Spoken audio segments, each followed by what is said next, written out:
Mais en faisant l'expérience de toutes ces choses-là, je me suis rendu compte que c'était pas ça la vie, que ça m'apportait pas du bonheur. Quand tu es fatigué, que tu fais un combat de judo, c'est quand même très très intense. Et c'est vraiment toi face à toi-même avec tes ressentis, avec ta fatigue, et d'arriver à dépasser ça. Si on est malheureux, ou s'il y a des choses qui ne nous vont pas dans notre vie, on a toujours le choix de les changer.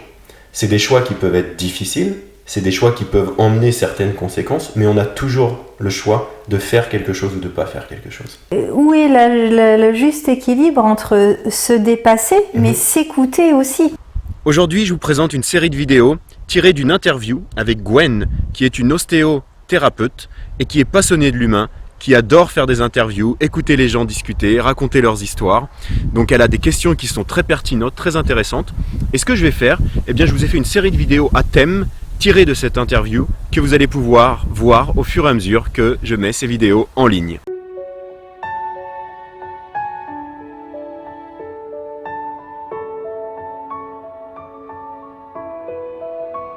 Bonjour à tous, bienvenue sur Gwen TV dans la série Ordinaire et Extra.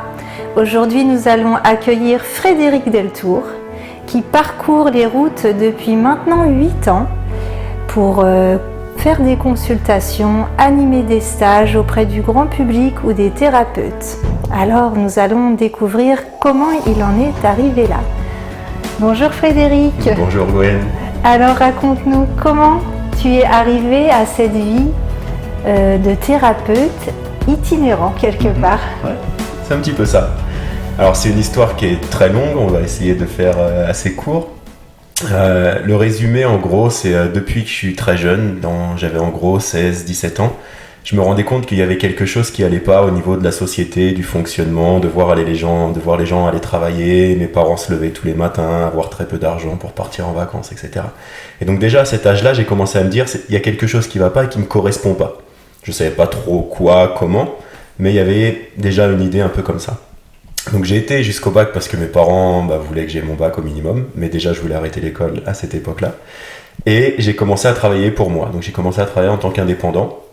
Parce que je voulais pas avoir de patron, avoir quelqu'un qui me dise quoi faire, comment faire, comme ce qui se passe à l'école. On dit quand est-ce que tu peux te lever, aller aux toilettes, etc.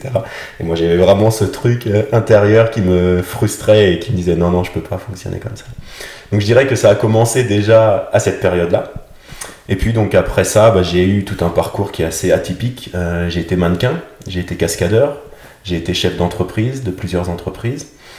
J'ai été dans les énergies renouvelables, les produits de bien-être, la santé, etc. Et puis à un moment donné, je me suis rendu compte, je faisais tout un travail de développement personnel, j'avais connu la méditation, et je me suis rendu compte vraiment que je pouvais ne plus être en lien avec mes valeurs, avec mon fonctionnement intérieur. Et donc, à travers la méditation, le yoga, le tai chi, j'ai commencé à m'orienter vers ça. Donc je suis devenu prof de tai chi, prof de yoga, coach personnel, et puis j'ai enseigné un petit peu la méditation, ce que j'avais pu apprendre. Donc ça a été un parcours de 7-8 ans où j'ai développé différentes choses avec la méditation, le tai chi, toutes ces choses-là, au niveau spirituel. Tout ce qui est développement personnel pour moi, mieux me connaître. Et à un moment donné où je me suis orienté à me dire, ce qui me correspond, ce que j'ai envie de faire, c'est toutes ces choses qui me parlent, qui me plaisent, qui aident les autres. Quand j'en parle avec les autres, ça les aide. Et donc je suis devenu, comme je te disais, un coach personnel, etc. Et petit, avant 16-17 ans, est-ce que déjà tu étais un enfant un peu différent? Est-ce que tu avais beaucoup d'amis? Ou est-ce que déjà il y avait des petits signes C'est génial que tu reviennes là-dessus parce que en fait, effectivement, je pense que ça revient plus loin que ça. J'ai essayé de résumer court, mais j'ai commencé le judo quand j'avais 5 ans. Et j'ai eu la chance de commencer le judo avec un professeur qui était ex-champion olympique et qui, vraiment, son fonctionnement à lui, c'était le mental, c'est tout.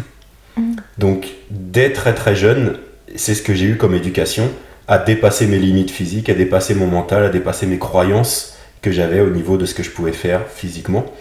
Et donc, effectivement, déjà, j'étais différent de la plupart des gens, des enfants de mon âge, parce que je faisais des compétitions depuis l'âge de 10 ans.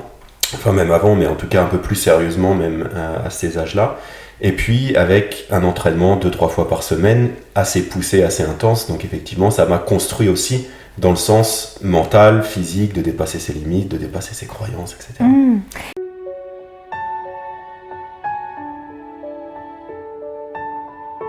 C'est intéressant parce qu'en ce moment, c'est un sujet voilà, qui m'interpelle, c'est comment motiver mais sans écraser.